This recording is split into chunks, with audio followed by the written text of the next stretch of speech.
Hello shooter, हमारा आज का टॉपिक है इफ़ेक्ट ऑफ एमिंग एरिया। आज मैं आपको बताऊंगा कि इफ़ेक्ट ऑफ एमिंग एरिया कि एमिंग एरिया अगर हम ब्लैक को टच करके करते हैं या ब्लैक के बिलो करते हैं तो उससे क्या इफ़ेक्ट होता है, कि हमें ब्लैक को टच करके ही क्यों एमिंग एरिया लेना चाहिए। बहुत सारे शूटरों ने मेरे से पूछा कि सर आप ब्लैक को टच करके ही क्यों बोलते हैं, इससे क्या नुकसान है और क्या बेनिफिट है। आज मैं आपको दोनों चीज़ों को बताऊंगा कि ब्लैक को टच करके हमें क्या बेनिफिट है और ब्लैक को अगर हम टच करके नहीं देखते तो हमें क्या नुकसान होता है। एमिंग एरिया के इफ़ेक्ट का फ़र्क हमें वहाँ पर साफ साफ दिखाई देता है जब हम इलेक्ट्रिकल मशीन से इलेक्ट्रॉनिक मशीन के ऊपर आते हैं, यानी कि हम पेपर टारगेट से जब हम इलेक्ट्रॉनिक मशीन के ऊपर शूटिंग करते हैं तो वहाँ पर जो एमिंग एरिया है, जो शूटर कहाँ पे एम करता है, उसका बहुत ही बड़ा रोल है। आइए मैं आपको समझाता हूँ कि इलेक्ट्रॉनिक मशीन के ऊपर हमारे एमिंग एरिया का इफ़ेक्ट किस टाइप से पड़ता है। इलेक्ट्रॉनिक मशीन के ऊपर जो हमें टेम्पलेट दिखता है वो इस टाइप से होता है, इसके ऊपर कोई भी नंबरिंग नहीं होती। यही वजह है कि वहाँ पे एमिंग एरिया हमारा बहुत ज़्यादा इफेक्ट करता है। अगर तो हम ब्लैक सर्कल को टच करके करते हैं, अगर हम ब्लैक सर्कल को टच करके करते हैं तो हमें ये पता होता है कि जो सेंटर ऑफ ओरिजिन है, मेरी बात को बड़े ध्यान से सुनिएगा, कि जो सेंटर ऑफ ओरिजिन है कि हम उसके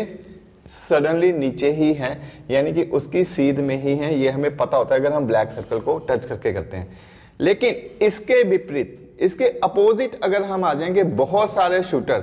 मैं यहाँ पे बहुत सारे नहीं कहता, अगर इंडिया में 100 शूटर हैं या वर्ल्ड में 100 शूटर हैं तो उसमें से 99 शूटर जो है वो बिलो द सर्कल 4 या 5th पे टचिंग करके चलाते हैं। लेकिन उसका नुकसान उनको जो सा है हमारा इलेक्ट्रॉनिक पुली के ऊपर पड़ता है। उससे क्या होता है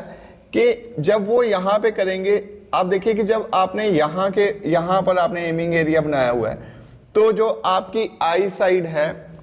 वो यहाँ पे है। आपको यानी ये नहीं पता कि आपकी टिप इस तरफ है या इस तरफ है, सेंटर ऑफ ओरिजिन से, मतलब कि जो हमारा 10x है उससे जो टिप है वो इस साइड है या इस साइड है, यानी आप टोटली उसको एक अंदाजे के साथ चला रहे हैं। या हम इस चीज को ये बोल सकते हैं कि ये बहुत ज्यादा प्रैक्टिस की जरूरत है। अगर आप बिलो द ब्लैक सर्कल करते हैं तो सबसे बड़ा नुकसान ये है कि आपको ना तो लेफ्ट और राइट का पता नहीं होता, जिसके कारण शूटर का 9 और 8 बहुत ज्यादा आता है। मैं 9 और 8 इसलिए बोल रहा हूं क्योंकि जब शूटर इलेक्ट्रॉनिक मशीन के ऊपर करता है तो यानी कि उसकी इतनी प्रैक्टिस है कि उसके शॉट 9 से बाहर नहीं जाते हैं, तो ही जब वो यहाँ पे आता है तो उसका शॉट फिर 9 और 8 में जाने लगता है, क्योंकि उसको पता ही नहीं रहता है कि वो सेंटर ऑफ ओरिजिन के किस साइड में है, वो लेफ्ट में है